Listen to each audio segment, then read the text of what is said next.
Shalom Bapak Ibu yang dikasihi oleh Tuhan kita Yesus Kristus. Kita berjumpa kembali di dalam perayaan Jumat Agung. Saya percaya bahwa Bapak Ibu masih terus disertai oleh Tuhan sehingga kita bisa berjumpa kembali.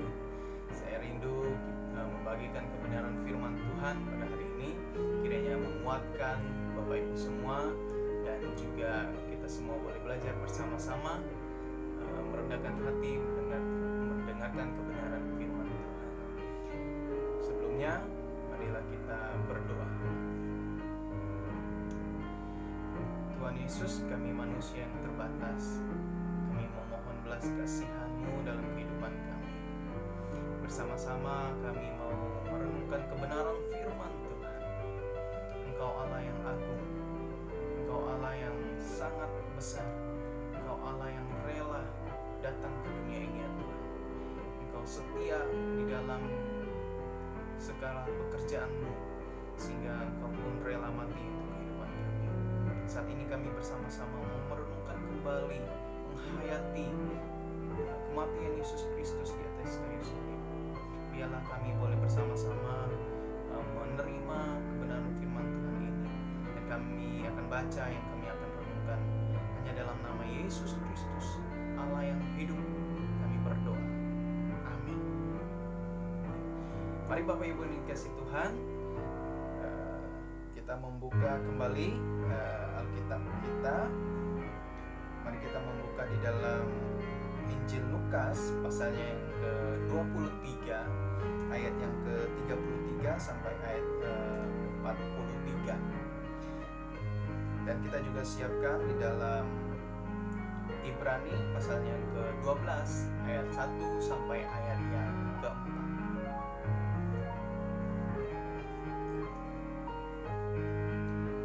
Kalau sudah menemukannya, saya rindu untuk membacakannya untuk kita semua. Demikian firman Tuhan. Yesus disalibkan.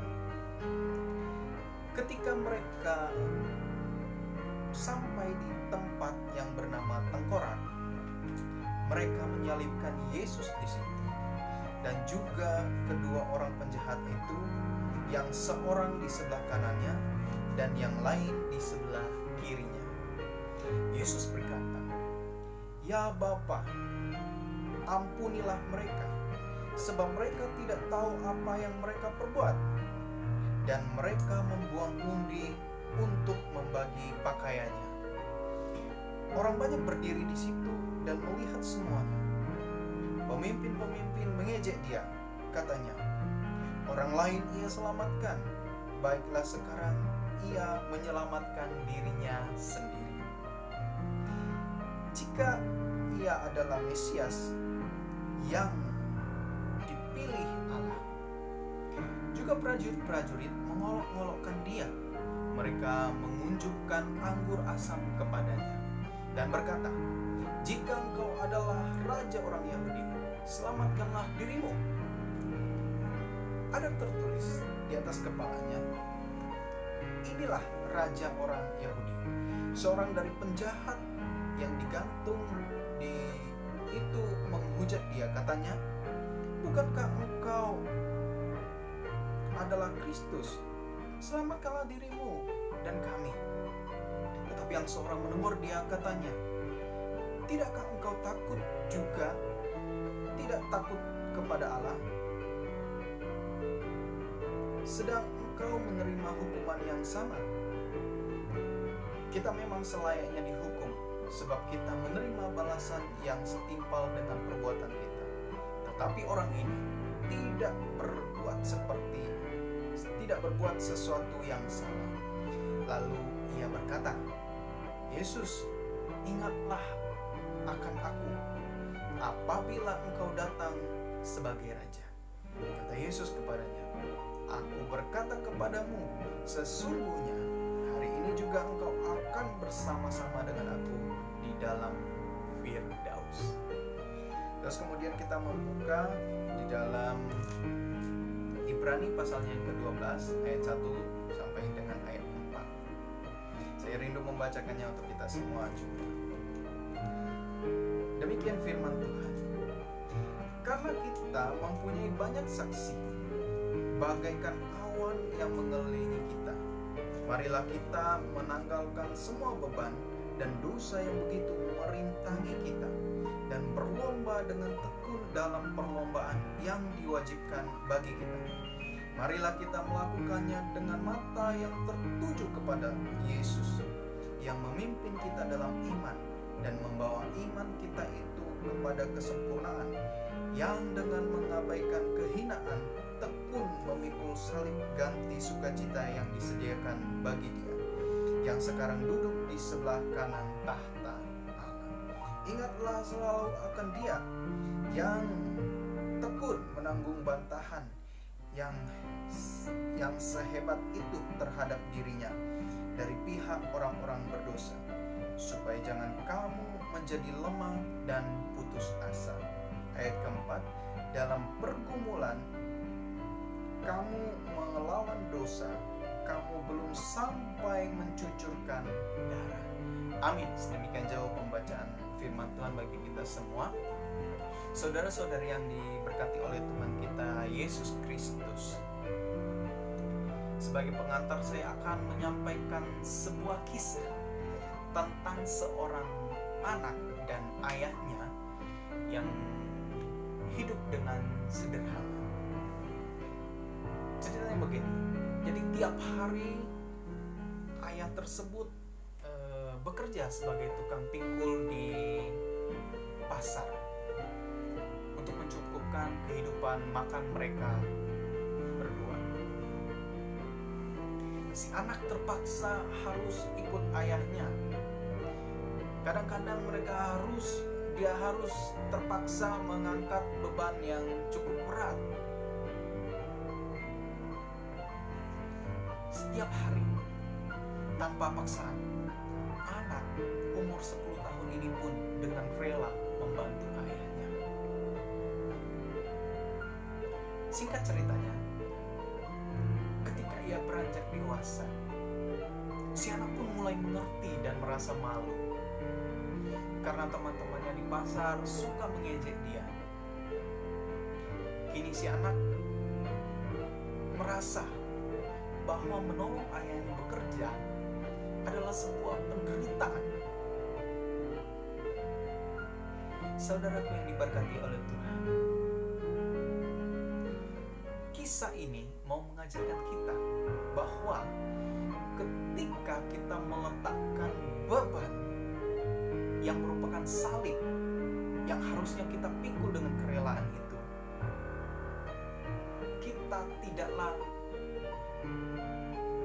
sesungguhnya melepaskan beban, dan beban itu tidaklah terlepas, melainkan kita menanggung beban dunia yang jauh lebih berat, yaitu rasa malu. Seperti halnya dengan si anak tadi, ketika dia melakukan dengan rela, maka tidak ada beban yang begitu berat dalam hidupnya. Tetapi ketika dia melepaskan beban itu, dan dia pun harus menanggung beban yang sangat berat dan jauh lebih berat. Saudaraku yang diberkati oleh Tuhan, saat ini orang-orang Kristen sedang merayakan Jumat Agung. Saya percaya bahwa kita pun merasakan bahwa hidup kita sudah sedemikian berat. Kita mengalami kedukaan. Ya, beberapa waktu lalu Glenn Fredly yang meninggal dunia. Begitu berat. Kematiannya begitu fenomenal, sehingga banyak orang pun menyampaikan berita duka. Tetapi di antara kita juga mungkin bahkan ketika mengalami kematian karena COVID ini, mereka ditolak oleh keluarga, bahkan juga warga, sehingga mereka tidak bisa dikuburkan di daerah tersebut. Tetapi ada orang yang begitu rendah hati, seorang pengusaha Tasikmalaya merelakan tanah yang 1 hektar sehingga bisa menampung banyak korban atau jenazah yang bisa dimakamkan. Bapak Ibu, saya mengatakan bahwa itu mungkin adalah penderitaan bagi kita. Kita menghayati kematian Kristus yang adalah begitu fenomenal dalam kehidupan kita. Saya percaya bahwa setiap orang Kristen pasti tidak hanya memikul salibnya setahun saja, bukan. Saya percaya bukan hanya pada saat Jumat Agung. Orang Kristen harus setia memikul salibnya setiap hari dalam kehidupan. Sekali saja kita meletakkan salib kita, maka kita akan menerima beban yang lebih berat dari dunia ini. Percaya, Yesus sudah mengalaminya dan dia menang atas pergumulan itu. Meskipun dia pernah dianggap sebagai superhero yang gagal, meskipun dia dianggap sebagai seorang pahlawan yang gagal karena menanggung beban yang begitu berat, yaitu beban dosa, hingga dia harus mati di atas kayu salib sebagai simbol penghukuman yang begitu kecil. Yesus tidak peduli bahwa kesetiaannya bahkan sampai dia mati di atas kayu salib, dia pun tidak peduli bahwa hal kematiannya merupakan hal yang memalukan. Yesus tidak peduli. Yesus tidak peduli dengan ejekan para pemimpin agama atau tokoh politik. Atau Yesus tidak peduli juga dengan olokan-olokan para prajurit. Yesus juga tidak peduli dengan hujatan-hujatan penjahat yang disalibkan bersama-sama dengannya. Kita bisa lihat di dalam Lukas 23, 35 sampai 39. Bahkan Yesus ketika mengalami pengkhianatan dan penyangkalan yang dilakukan oleh para murid, Yesus tidak peduli bahwa orang melihat dia sebagai raja yang gagal, superhero yang gagal. Yesus tetap setia menanggung beban yang begitu berat. Dan ketika para pengejek menghina, mencaci, mengolok, mengkhianati, menyangkal dan menghujat dia, Yesus hanya membalas dengan mengucapkan kalimat yang sangat super. Apa yang Yesus katakan? Lukas 23 ayat 34. Demikian. Ya Bapa, ampunilah mereka, sebab mereka tidak tahu apa yang mereka perbuat.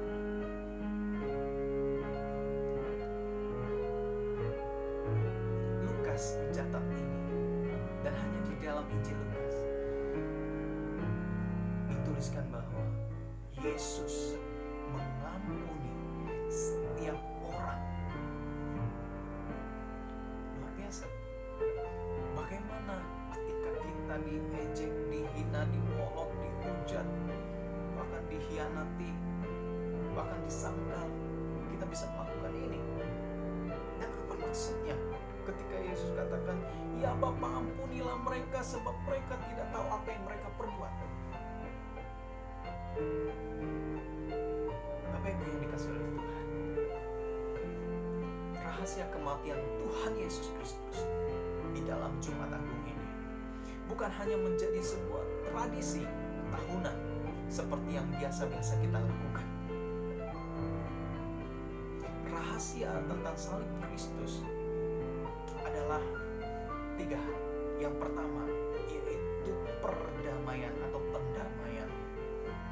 Jadi peristiwa penyaliban Tuhan Yesus di atas kayu salib bukan lagi menjadi simbol hukuman atas kejahatan, melainkan peristiwa yang mengandung pesan penerimaan orang berdosa dari pihak Allah kepada pihak ciptaan manusia berdosa.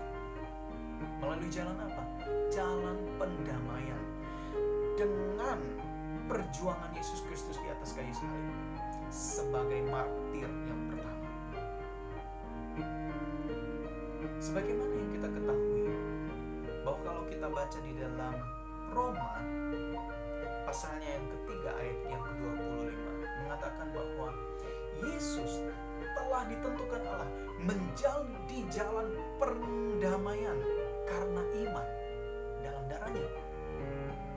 Yesus tidak berdosa karena dia adalah kebenaran. Kita adalah pendosa. Maka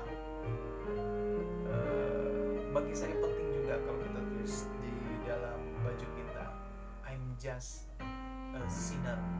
Saya adalah seorang pendosa. Kita adalah pendosa.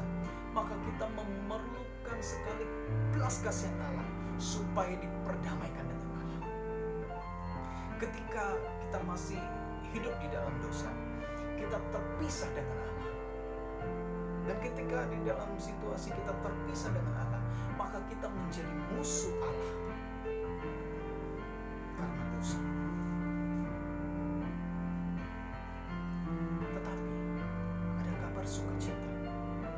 Tetapi karena kasih karunia Allah di dalam nama Yesus Kristus, Dia adalah sang pewarta kerajaan Allah, datang untuk mendamaikan kita dengan Allah. Dan Allah pun bisa menerima orang yang berdosa seperti kita. Kesetiaan Tuhan Yesus menjadi dasar Allah untuk menerima semua orang berdosa yang mau bertobat. Bapak, Ibu, dan saya punya kesempatan yang sama. Ketika kita mengalami suatu perpisahan dengan Allah, Yesus, Tuhan Yesus itu adalah Yesus adalah Allah yang ditentukan untuk kehidupan kita, menjadi pendamaian bagi setiap kita, sehingga Allah dapat menerima semua orang berdosa yang mau bertobat. Yesus setia, bahkan harus menderita di kayu salib.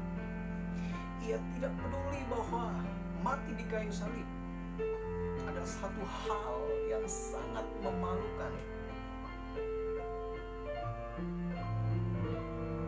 Ia hanya ingat akan kebahagiaan, sukacita yang disediakan Allah baginya, yakni duduk di sebelah kanan tahta Allah memerintah di dalam kerajaannya di surga. Maka dari itu, pesan salib Kristus menjadi jelas bahwa bukan saja penghakiman, tetapi juga pendamaian. Maka firman Tuhan katakan di dalam Matius 5 ayat yang ke-9, berbahagialah orang yang membawa damai. Kenapa? Karena mereka akan disebut anak-anak Allah.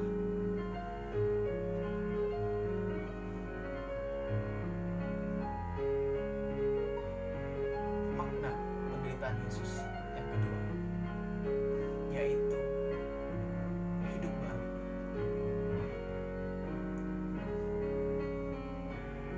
Salib Kristus membawa kita, membawa saya dan saudara ke dalam suatu tatanan atau ke dalam suatu babak kehidupan yang baru. Bahwa ketika kita sudah percaya kepada Tuhan Yesus, Dia yang telah membebaskan kita dari dosa, Dia yang memperdamaikan kita sehingga kita mengalami perdamaian bersama-sama dengan Allah, sehingga kita diterima oleh Allah karena Yesus telah ditentukan oleh Allah untuk menjadi pendamai bagi kita. Maka kita memasuki kehidupan yang baru, hidup baru, hidup bercerai dengan dunia ini. Maka yang pertama ketika kita masuk dalam kehidupan yang baru ini adalah salib Kristus. Ada panggilan Allah bagi kita untuk meninggalkan segala sesuatu keterikatan dengan dunia ini, bahkan termasuk diri kita sendiri. Salib Kristus membawa pemisahan, perceraian antara kita dengan dunia.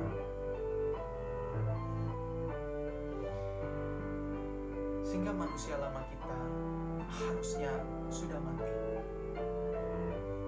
Salib Kristus bukan akhir kehidupan yang saleh, melainkan itu adalah permulaan hidup bersama-sama dengan Tuhan Yesus Kristus.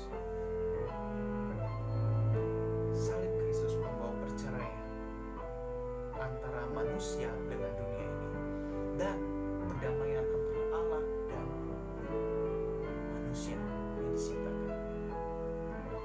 Maka dari itu Bapak Ibu yang dikasihi oleh Tuhan kita Yesus Kristus, manusia lama kita perlu mati. Salib kita perlu ada dalam hidup kita.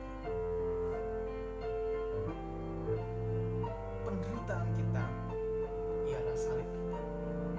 Panggilan Tuhan Yesus Kristus adalah panggilan kesetiaan. Bahkan sampai mati kita perlu memikul salib ini. Yang kedua, bahwa ketika kita masuk dalam kehidupan, babak kehidupan yang baru, salib adalah panggilan Allah untuk menerima Tuhan Yesus sebagai Tuhan dalam kehidupan kita, di dalam kerajaan-Nya. Ini artinya bahwa ketika kita dibaptis di dalam nama Tuhan Yesus, yaitu ketika kita mati dengan Dia, kita juga hidup dengan Dia. Ketika manusia lama kita ditinggalkan, maka kita memiliki hidup yang baru bersama-sama dengan Tuhan Yesus, menghadapi suatu kehidupan tatanan yang baru. Kita yang dulunya hancur, binasa, kita yang dulunya rusak-rusakan, sekarang Tuhan ketika kita memasuki dalam kehidupan yang baru bersama-sama dengan Tuhan, segala sesuatu diputuskan dan kita pun memasuki tatanan kehidupan yang baru. Di dalam baptisan inilah kita menerima Tuhan Yesus secara pribadi di dalam kehidupan kita dan kita mengaku Dia adalah Tuhan. Baptisan adalah panggilan Kristus untuk hidup dan berperang dengan dosa dan kuasa si jahat atau si iblis. Maka firman mengatakan dalam Ibrani 12 ayat pertama tadi, kita perlu meninggalkan beban dan dosa yang begitu merintangi kita dan berlomba dengan tekun dalam perlombaan yang diwajibkan bagi kita. Perlombaan seperti apa yang dimasukkan firman ini? Yakni perlombaan dalam meneladani Yesus Kristus dalam tatanan kehidupan yang baru dan mengabaikan kehinaan dengan tekun memikul salib Kristus. Memikul salib berarti mengampuni seperti Kristus mengampuni kita. Mengampuni dosa itulah penderitaan Kristus yang diperintahkannya kepada kita sebagai orang-orang yang menyatakan diri orang yang percaya kepadanya. Penderitaan Kristus menjadi penderitaan kita karena kita harus memberikan pengampunan bagi orang yang berdosa pada kita, meskipun belum sampai mencucurkan air mata. Ibrani 12 ayat 4. Ya. Kita belum mencucurkan air mata. Firman Tuhan katakan, dalam pergumulan kamu melawan dosa, kamu belum sampai mencucurkan darah. Mungkin hanya air mata, tetapi belum sampai mencucurkan darah. Itulah hidup baru bersama-sama dengan Tuhan Yesus Kristus. Kita menghadapi kehidupan yang baru bersama dengan Tuhan. Maka makna penderitaan Yesus Kristus di atas kayu salib bukan hanya peneguhan bahwa engkau sudah diselamatkan, tetapi juga engkau harus mengerjakan keselamatan itu, bahwa engkau menjadi pembawa damai, bahwa engkau menjadi orang-orang yang hidup baru bersama-sama dengannya, menghidupi kehidupan yang baru bersama dengan Tuhan Yesus Kristus. Yang ketiga, makna dari kematian Yesus di atas kayu salib Jumat Agung ini mau menunjukkan kepada kita bahwa kita melawan kejahatan, Karena Allah adalah kasih. Ia kasih kepada semua orang. Mungkin kita berpikir bahwa kasihnya hanya ada pada orang yang disalibkan bersama-sama dengan Tuhan Yesus, yang mengatakan, "Ya Yesus, ingatlah aku apabila Engkau datang sebagai Raja." Mungkin kita berkata demikian karena yang lain-lain sudah mengolok-olok Yesus, yang lain sudah menghina Yesus, yang lain sudah mencemooh Dia, bahkan murid-muridnya pun meninggalkannya dan juga mengkhianatinya. Mungkin yang kita pikir bahwa Yesus hanya mengasihi orang yang di sebelahnya, yang mengatakan bahwa ingatlah aku apabila Engkau datang sebagai Raja. Atau justru kita berpikir bahwa Yesus akan menghukum mereka, Yesus akan melenyapkan semua mereka dengan seketika. Tetapi tidak. Kasih Yesus ialah pembalasan kejahatan dengan kasih yang menderita. Yesus tidak membalas kejahatan dengan kejahatan. Yesus membalas kejahatan dengan kasih. Kalau kita terlalu sibuk menghakimi orang lain, maka kita tidak punya kesempatan untuk mengasihi. Kata yang indah ini dikemukakan oleh Mother Teresa. Kita tahu siapa dia.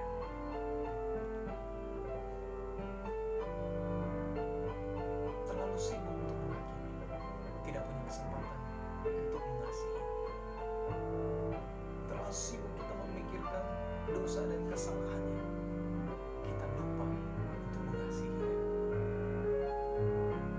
Yesus Kristus membalas kejahatan bukan dengan kejahatan. Yesus membalas kejahatan dengan kasih yang menderita, yang ditunjukkan di atas kayu salib. Dia mati untuk kita. Dia rela walaupun harus dipermalukan. Kejahatan harus dibalas dengan kasih. Kejahatan tidak akan pernah bisa diselesaikan dengan pembalasan dendam, karena pembalasan pasti akan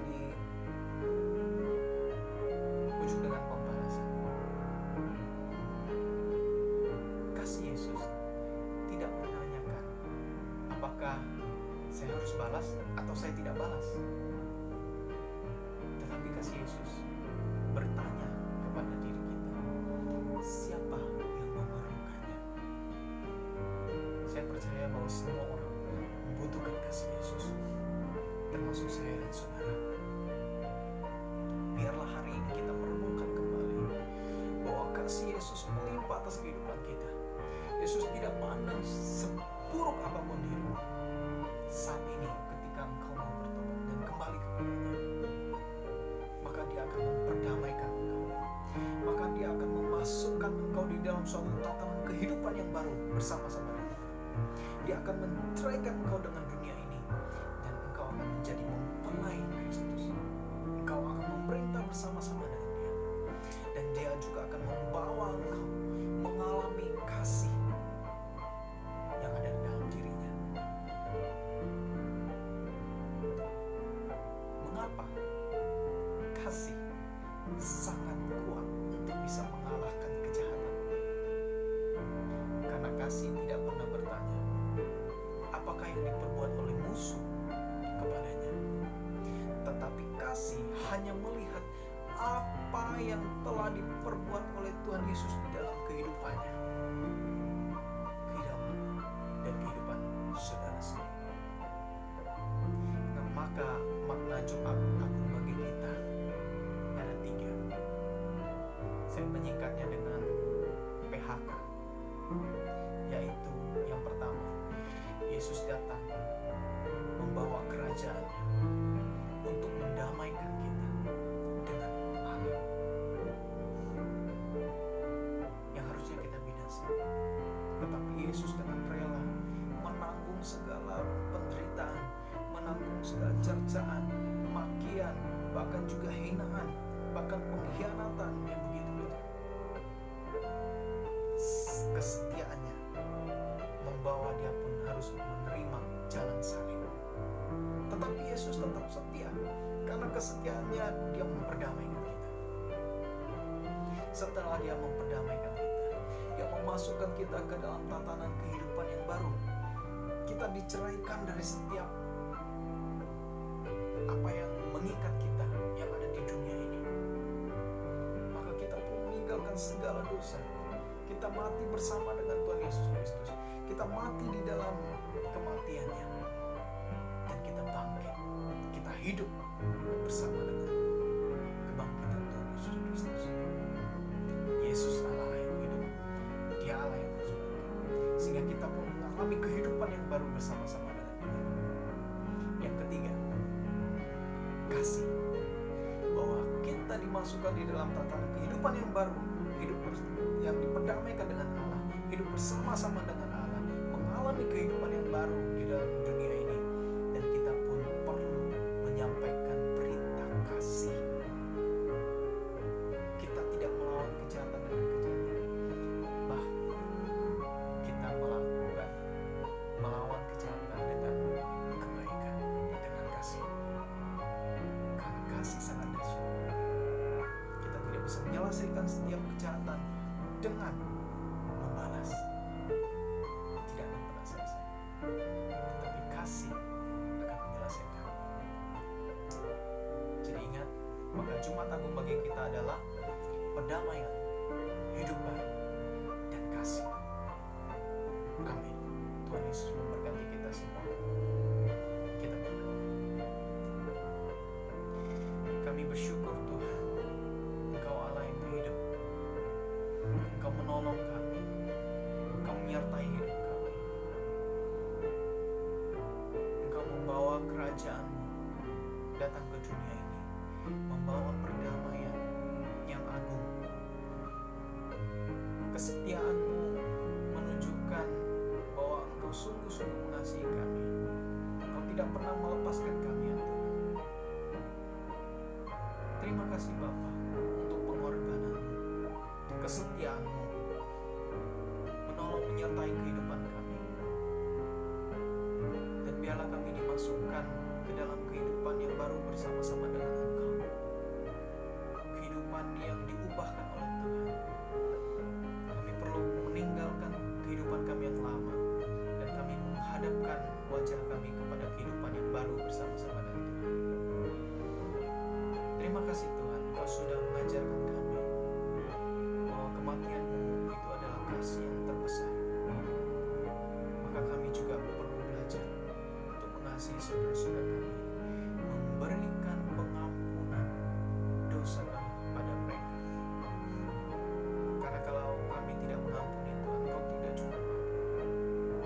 Terima kasih Bapa untuk kebenaran firman-Mu hari ini yang mengingatkan kami untuk pengorbanan-Mu dalam hidup kami.